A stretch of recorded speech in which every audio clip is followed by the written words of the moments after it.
This story later on, but let's move on to matters Goonism in Kenya. President William Ruto is asking security agencies to take stern action against goons and other criminal elements.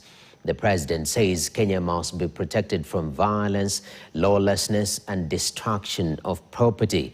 Speaking on Tuesday, Ruto said the country must have a clear stand against criminality.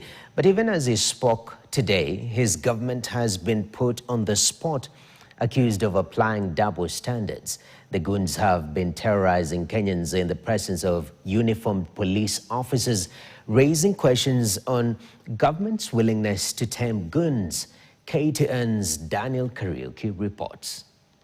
Of course. President William Ruto was on Tuesday addressing the issue of hired goons and masked men that has become a major headache to Kenyans.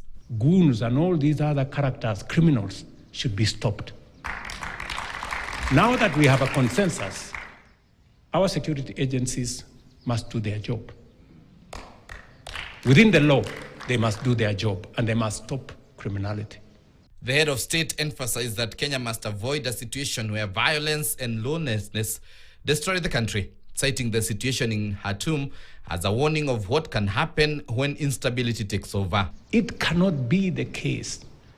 There cannot be any defense for criminality. There cannot be any defense for breaking the law. The president's warning coming at a time when his government has been on the receiving end for failing to tackle the menace. So, we really need to have a candid conversation about criminality. There has been a growing concern over attacks linked to armed groups, including the latest violence witnessed during the just concluded All-Kalau by-election, where hooded gunmen carrying assault rifles attacked unarmed voters and journalists. The incident happening in the presence of uniformed police officers. Many at times opposition leaders have linked the government to goonism, with some high-ranking officials accused of sponsoring goons. Recently, one person was injured as goons attempted to force their way into St. Stephen's ACK Cathedral Church in Kisumu, where Siaya Governor James Orengo and Nairobi Senator Edwin Sifuna were attending a church service.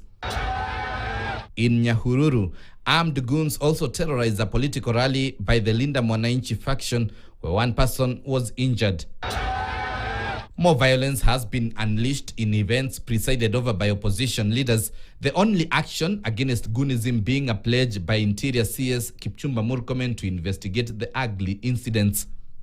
In February, after chaos erupted at Witima ACK Church in Othaya, where former Deputy President Rigathi Gachagua was attending a church service, the president called for investigations. All arms of security must ensure that our places of worship are protected from unnecessary and useless and retrogressive fights and politics.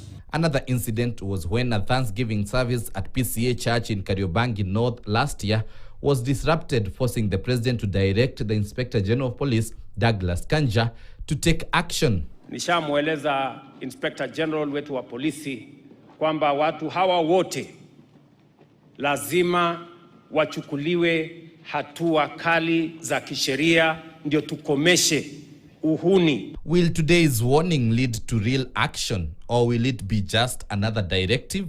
Daniel Kariuki, KTN.